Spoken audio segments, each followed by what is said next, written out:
Welcome to Behind the Ticker. I'm Brad Roth, Chief Investment Officer of Thor Financial Technologies and Portfolio Manager of THLV, the Thor Low Volatility ETF. Behind the Ticker uncovers the inner workings of the ETF industry. We will interview portfolio managers and ETF service providers to dive deep into their work lives and their businesses. We will learn the inner workings of their strategies and what drives them as they continue to grow their company. Many of these individuals are entrepreneurs and will have unique and compelling insights to share as much goes on behind the ticker. Please note, nothing in this show is investment advice, and it is meant solely for educational and entertainment purposes only.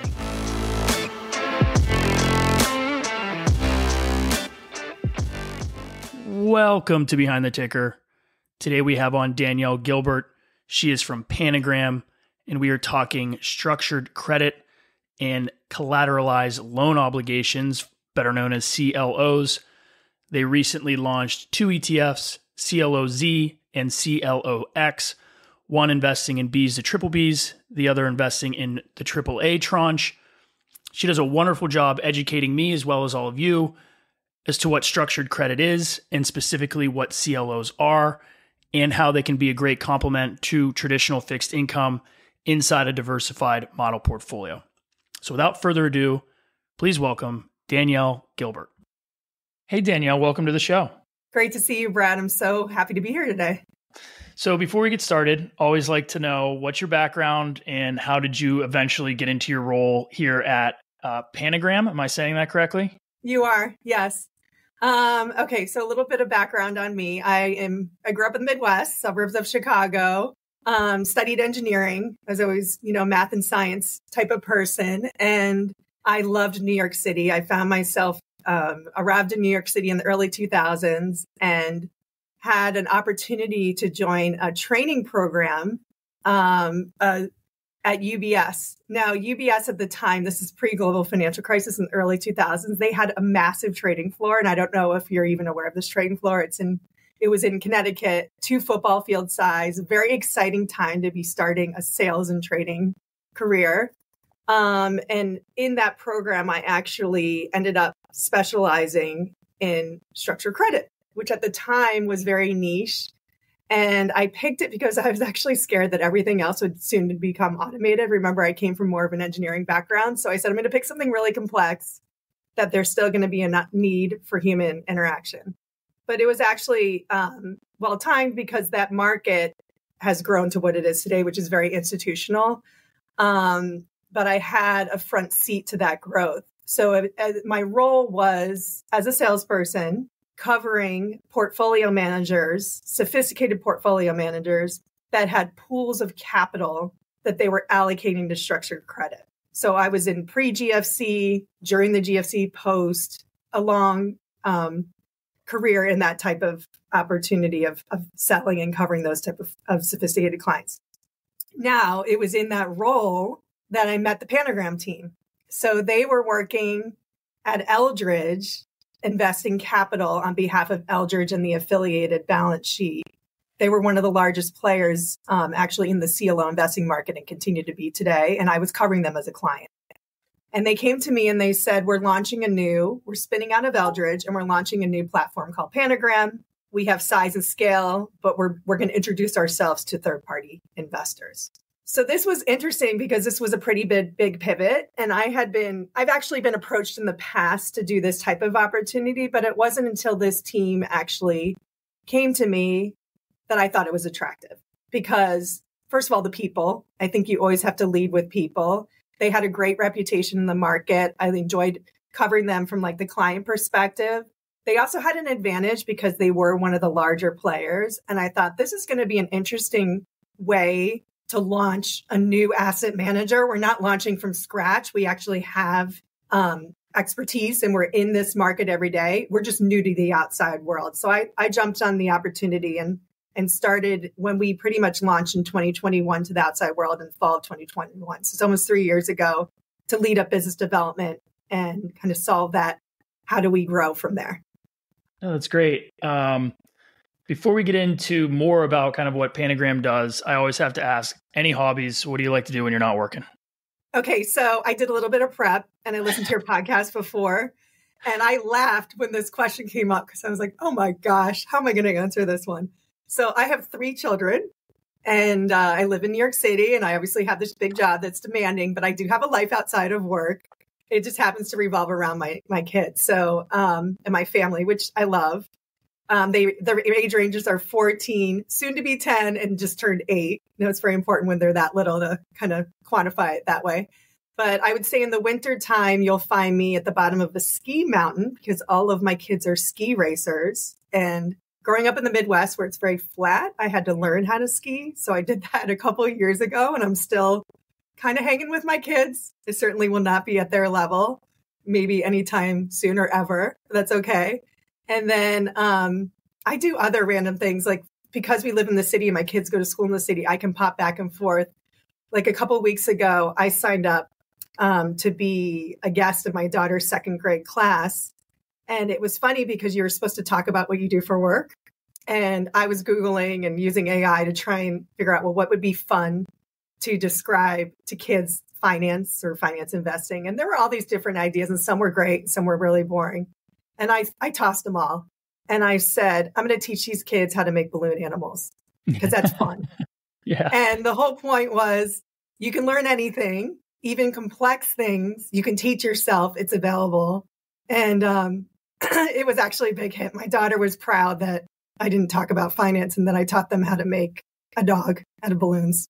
Excuse me. So that's a little bit of what I do outside of work. So it's funny. My 7-year-old daughter, so she's going into 2nd grade. And even though I do all the sales and trading, we run $1 billion in assets. She's like, my dad's on Spotify. It's really cool. He's on. I'm like, that's fine. Just tell everybody I'm on Spotify. Oh, that's great. Tell everybody you're on Spotify. It's all good. It's funny. Anyways, let's get back to Panagram. So can you kind of walk through how you guys are helping clients? I know you do a number of things. We're going to talk about the ETFs you have. Yeah, sure. Can you talk about the firm as a whole? Absolutely. So Panagram is a specialized structured credit asset manager. They manage about 17 billion in assets, 16.8 rounding up. And more than half of that is in CLO related investments. We're big investors in CLO bonds and CLO equity. We're not a CLO manager. That's a very important distinction. We actually specialize in investing in the management of CLOs, so the structure. And the investment team has been working together since 2014. They first started when Eldridge was being formed, managing the assets for Eldridge and the affiliates. Now, one of the larger affiliates that Eldridge owns is an insurance company that requires book yield, healthy book yield, prudent book yield. And that asset was growing. And the team that while they were sitting with Eldridge, they kept deploying the capital to ensure that they had that stable book yield. Then in 2021, with the demand from outside investors, the team spun out to launch Panagram. And that was really to add other investors to the access point that they were already providing for Eldridge. So today what we do on the institutional side is we do specialized SMAs. So we have banks that want to access AAA CLOs, which is a great asset for banks. We have customized SMAs with banks. We have customized SMAs where people want exposure to other structured credit in addition to CLOs. But what we're going to talk about today, which I'm excited about, was we launched our first suite of wealth products in 2023. And we saw this as an opportunity to bring access to everyone in the form of the ETF. So in January 2023, we launched our first CLOZ. And then in the second half of last year, we launched our second CLO ETF, CLOX, which I know we're talking about today. But this was something that we thought we're already in this market every day. We're active. And this is a way to kind of expand into a wrapper that provides more broader access.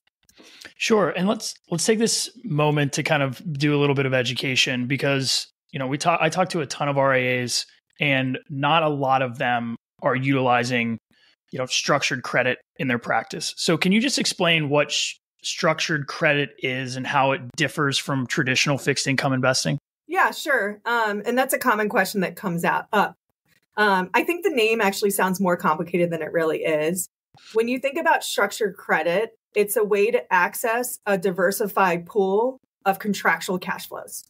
So think of anything that you can put together that has a contractual cash flow. That could be mortgages, it could be credit cards, it could be corporate loans, which is what we're going to talk about today with CLOs. But these products were really started probably like in the 1970s, I think is when the first mortgage-backed security was created. And then it was credit cards and evolved over time. CLOs were created in the 1990s. But at the end of the day, it's taking a pool of contractual cash flows and then creating different risk profiles for investors to invest in those products. And it's a growing asset class, and institutional clients love the ability to have that customized exposure. And the companies love it because it's another way for them to fund their businesses. So a CLO or collateralized loan obligation is a one facet of what would be structured credit. Is that correct? That's right. It's a category of structured credit. And I think it's important, if I talk about CLOs right now, is the way that I like to explain a CLO is to first kind of start with what it isn't. So remember, structured credit is contractual cash flows, but you want really good quality cash flows. And there's three common misconceptions when somebody will ask, like, what is a CLO? And the first thing that they go to, and I'm saying this is in truth and honesty, is The Big Short. They either have seen the movie or they read the book or they lived in the global financial crisis, but they just assume, isn't that the product that like blew up everything in 2008? And the Jenga blocks. It's not. Yes, exactly. And exactly the Jenga box. And although the structure seems similar when I'm going to explain it, it's very different because of the collateral. That was subprime collateral. It was consumer risk, just consumers that weren't going to pay. Remember, they're contractual cash flows. If the contract isn't good at the cash flow component, it doesn't matter how you slice and dice it. It's not going to end very well. It's a bad movie, right? It's a sad ending for all those investors. CLOs actually performed well during the global financial crisis. But then the other two misconceptions that people make as it relates to CLOs is they see the yield or the credit spread and they say, oh, it must be risky. Like if you're getting that much, like there's got to be a ton of risk. And if you look at the historical history of the defaults and you see how resilient CLOs have been since when they early launched in the 90s through the global financial crisis, but through other crises as well. And I think the third misconception, but this is really more new as it relates to the ETF wrapper, is people assume they're liquid. And in fact, that's also not true. And that's been defended through a lot of volatility, even in the recent years. But I guess I should probably explain what a CLO actually is now that I've gone to what it isn't. So a CLO, collateralized loan obligation. Let's start with the L, the loan. The loans are senior secured loans. These are loans to corporations, big multinational U.S. companies, small pieces. I'll give you some examples. American Airlines, Restoration Hardware, Formula One, names that you're going to be familiar with. The reason why they're called senior secured is they sit at the top of a corporate capital balance sheet. So you have unsecured debt and maybe equity beneath you. But the secured definition is very important because when there's a default, you're obligated the assets backing that pool. So the corporate assets, you have a claim on the corporate assets. So what does that mean? Well, first of all, the default rates are actually quite low for senior secured loans. But even when they do default, historical recoveries are quite high. You're not getting completely wiped out. You're actually recovering anywhere from 60 to 70 cents in the dollar on like the long-term history. In high yield, just to compare that, is probably going to be somewhere in the 40s to 50-ish range. Of course, there's tails, but I'm just giving you like an average, a long-term average is kind of in that range because you have a claim on assets. So you're taking this pool of loans that I explained, little pieces, 150 to 300, and that's your asset pool that's going to feed into what becomes a CLO. Does this make sense so far? Makes 100% sense. You're doing great. We're just at the L. We're not even at the C and the L, but right now. So I want you to envision this pool. And what's the pool doing, right? Those companies are making their payments, they're making their interest payments, and eventually they're going to pay back their principal. So think about these cash flows, right? Those cash flows then feed into what's called becomes of the CLO structure. The CLO structure is tranched out into AAA, AA, single A, triple B, double B, and equity. Those are the bonds, the CLO bonds. The AAA receives the cash flows first. They get first priority. They also have the biggest buffer underneath them from any kind of losses. Double Bs are going to be your highest risk-adjusted return because they're the first, after having that equity cushion, this is important to describe, there's 8 to 10 points of cushion. They're the first to that would impair any kind of loss in the credit structure. But remember, each loan is supported by, has an LTV of probably like 50-ish. So there's points of equity cushion under each loan. Then you're putting those cash flows here. And then the debt structure still has a cushion at the equity level. Important too, floating rate loans, floating rate bonds. So a CLO AAA would be like 3 months SOFR plus 100 to 150 range. A double B is going to be 3 months SOFR plus 500 to 600 range. So if I'm a bond investor and I'm just doing direct CLO investing, I can invest in this, which institutions do all day long. I can choose where I want to be along that spectrum of investments. And the equity actually performs quite well too, because remember, the bonds are funding that asset pool, but there's excess that just feeds into the equity. And CLOs aren't created unless there's a prediction that there's going to be more assets flowing at that pool to that equity, which is typically structured as 8 to 10 points. Does that make sense? Well, Danielle, you did a great job of making something that's very confusing and putting it all together. So thank you for that. That'll be very helpful as kind of the end of the rest of this conversation. So let's get into why we're here. We've got 2 ETFs that you recently issued. We have CLOZ, which is your triple Bs, and we have CLOX. It's your triple Bs to B, and then CLOX is your triple As. So let's talk about both. Let's talk about CLOZ first. So at a high level, right, what is this fund trying to accomplish? Okay. Well, remember at the end of the day, what are CLOs giving you? They're giving you exposure to loans. Okay. The CLOZ is giving you exposure to loans that are wrapped in CLO triple B and double Bs. This is the highest risk adjusted portion of the CLO when I describe the CLO capital structure. And it's really going to give you income. Like right now, we're distributing income monthly, and the SEC 30-day yield, which again, can change, of course, is around 9.25%. But that income is again distributed monthly. It's really helpful in any portfolio. What we're trying to do is invest in diverse, high quality CLO bonds. The CLO bonds, those pool of loans, and this is important, I should have described this when I was describing what a CLO, they're actively managed pools. They're not static pools. And there's a CLO manager that's actively managing that risk.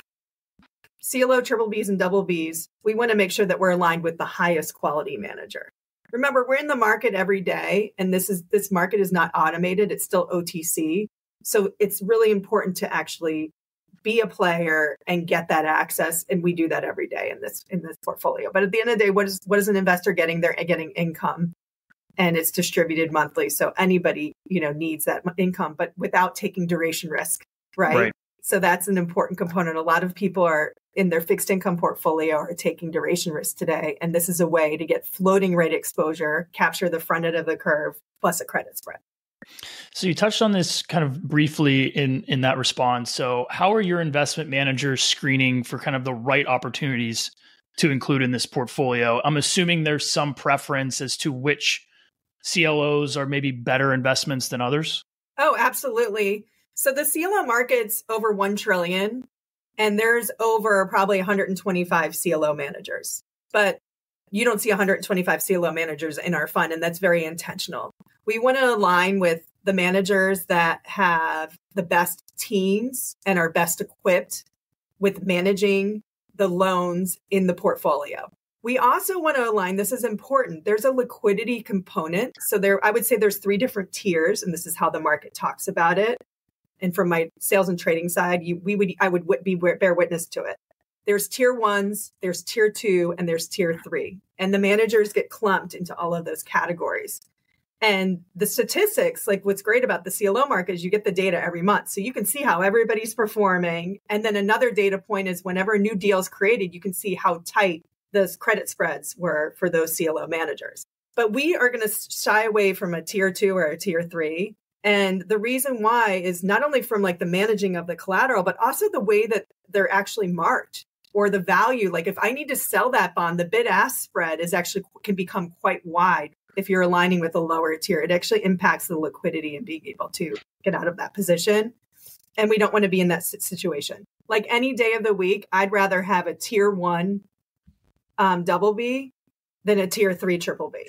It's not worth the risk to be aligned with a manager that can't manage the portfolio well, but also where you're going to be impacted on the liquidity side and add volatility to the portfolio. So are your internal PMs like actively trading in and out of these CLOs to try to drive alpha opportunities, or are you just kind of holding and maintaining and letting the, tier 1 managers kind of manage that risk? Well, remember there's two active components happening here. There's the active component of the loan collateral. So that's being tended to by the manager. But then there's the active component of us managing the CLO risk. And we absolutely will opportunistically always try and create the most high quality upper tier portfolio. However, to your point, if we see a bond that we've invested in and we're capturing healthy yield and we're monitoring the metrics of how that bond is performing in our portfolio, the loan metrics, and we're happy with it, we're not just going to turn it over just for the sake of turning it over. So I would say it's a combination of both. But part of the active management component is we have the ability to constantly be taking in that data, evaluating our managers and seeing how they perform, and being able to pivot when we find it necessary. But what's great is the CLO is set up with a lot of rules, and the managers can't really go outside the box too much. This is important. So one thing that I would like to talk about, and it's not a question that you're asking, but I want to make sure that we cover it today, is people might say, well, I already own loan exposure. Like I have it maybe in a loan ETF or I have it in a loan mutual fund. Like, why do I need to put something in a C blank O and have this active management? And what's interesting is the institutions love the CLOs because they've actually performed better than having that direct exposure because there's a lot of guardrails around what the manager can actually do. They can't go over certain industry concentration limits. They can't go heavy on a single name. They are limited on the triple C exposure that they can do. So that active management has a lot of rules around it, but when it works, it's beautiful. And I think that that's an important thing to understand. And you've seen that with the outperformance of CLOs too. So I know the yield can kind of be a moving target, so I'm not going to hold you to anything. But as you're kicking out kind of monthly income distributions, CLOZ, where is that kind of like approximate yield coming in on an annual basis? Oh, well, okay. So where is the yield coming from? You have 3 months SOFR plus a credit spread, right? So how do I get to that yield today? Well, 3 months SOFR is high. It's elevated and it's closely tied to Fed fund rates. It's at 5.3. Now, obviously, we've been in this higher for longer, and there's this expectation that, of course, the Fed will and at some point start reducing rates. But you're not taking duration risk here. You have the benefit of kind of capturing that front end. And then the credit spread is really the spread duration component that can change. So just generically, the spread on the triple Bs could be around 300 today. And for double Bs, 500 to 600. That's the component that we get to actively manage. Obviously, I can't control what the Fed is doing, but you're not going to get offsides here. The distribution would come down as rates come down. What we're trying to do is protect that credit spread component. But that's where the yield is derived from today, if you want to kind of break those two pieces out. Sure. So if I'm an kind of a advisor, have a model portfolio, what are the benefits of holding a CLO exposure over, say, like traditional fixed income investments that they might have in there, or traditional fixed income ETFs? Yeah, well, I think traditional fixed income investments obviously can serve a purpose in a portfolio. However, I do think that investors have been looking for alternatives. you saw at the end of 2022, a lot of people were burned because of the increased correlation between traditional equities and traditional fixed income products. I mean, even equities, there's something on my desk today. I just printed this out. I'm just showing it to you. It's a Bloomberg article. I'm going to quote it. But this is, we keep hearing about the Mag 7, but I thought this was just a really interesting stat. So the 10 largest stocks in the index by market capitalization, which is mostly obviously the tech giants, have posted a median gain of 17%, while the rest have lost 1.3%. So on the equity side, you're already pretty heavily indexed to a few names. But then on the fixed income side, I think what's happening, just to relate it back to that, is you're heavily indexed to duration risk. Most of the 40% is fixed rate. And I think a lot of people have been getting off sides for not only because of the increased correlation, because they've been taking on, we saw the regional banks. That was really what took the regional banks down. They would actually have benefited from owning CLO AAAs in their portfolio, but most of them didn't. And it's unfortunate because, again, you're taking spread duration, but you're not taking interest rate duration. So sorry to go off on a little bit of a tangent here. No, but Danielle, thanks for reminding me of that. As someone who runs equal weight portfolios, sector exposure portfolios, I love continuing to see that stat. I think it's just the rest of the market to participate for please. There's other things to look at. So, why CLOs now? 3 reasons. 1, you're getting more yield for the risk. So just generically, traditional fixed income is going to be somewhere in the 4 to 5% range, where CLO ETFs are probably going to be somewhere in the 6 to 9% range, right? So I'm capturing more yield, but that yield has a better historical track record. We haven't talked about this yet. Since 2010, post GFC, there have been 0 defaults in AAA, AA, single A, triple B CLOs. The cumulative default rate for CLO double Bs is 47 basis points. If you put a corporate credit equivalent cumulative default, we've done this, like the 13-year cumulative default comparison between that number, it's around 15%. Because again, you have the structure that's wrapping the loan exposure and giving you structural protection. So let's pivot. Let's talk about CLOX. Same concept, different tranche.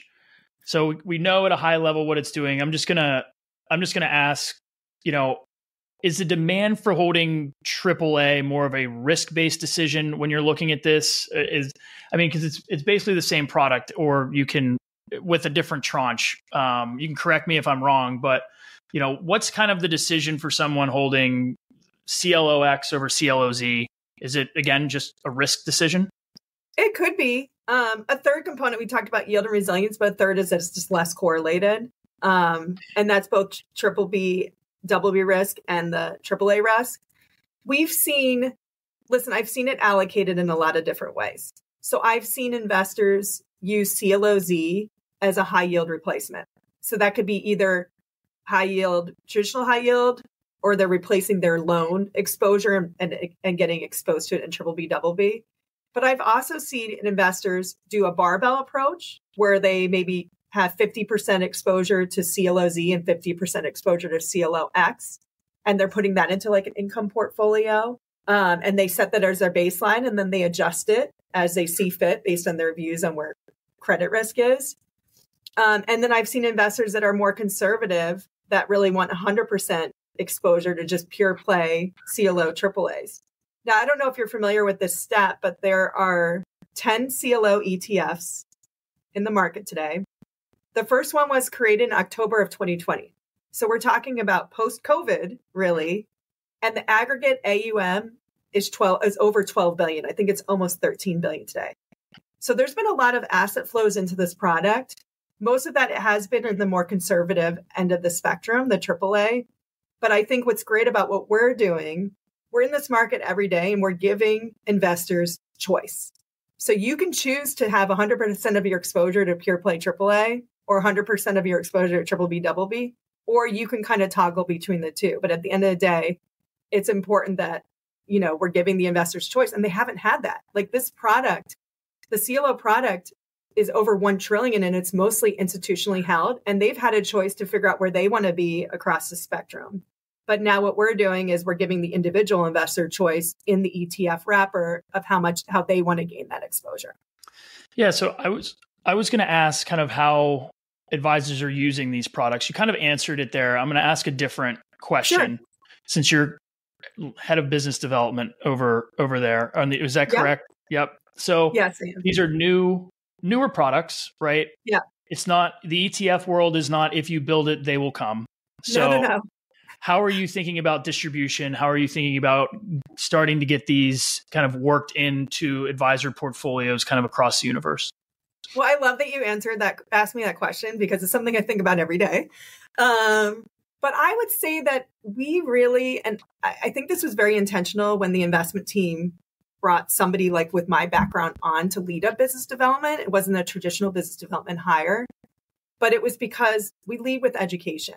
We have to, and maybe I failed on my way that I explained CLOs today, but we have to teach about the product, make awareness of it. And I think that there's a component of scary when you hear what a CLO is, and really like demystifying that notion, because the product has performed very well and been quite resilient for the institutional, but the individual investor doesn't know about it. So I would say, number one, we're leading with education. Anytime we have an opportunity, whether it's myself, John Kim, our CEO, to get on a podcast, to be part of a webinar, we're the first to sign up. We love partnering with people like you, Brad, and doing that. The second is we're out there having our own educational seminars or one-on-one discussions with advisors and the model portfolio teams and the wirehouses. And really, again, when I go in, I'm not pitching Panagram. I'm pitching what a CLO is first. I think it's important to do it in that aspect, because people then gravitate. They want to be educated. They want to get the latest data. They want to understand, because nobody's going to recommend this to a client if they don't have an understanding. And then the third thing is really just kind of everybody here, although my role is business development, we're all business development. And that's the culture. We're all advocates for not only the firm and the culture, but also the brand. And I think it's important because, like I had described, when I was on the other side, on the sell side, this team has a really good reputation within structured credit, but it's really creating awareness outside of the, the tight world of structured credit, and making sure that then people are aware of what we're doing here. So I would say those are the three things that we're doing.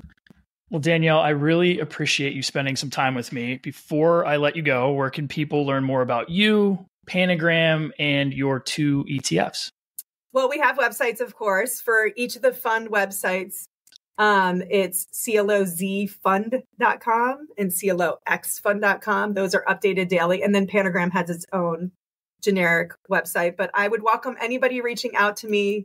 Obviously, this is a fun topic. And if I didn't stress it enough, I love educating and talking about it. Or I can teach you about balloon animals. We could do our next webinar where I'll teach you guys all about balloon animals.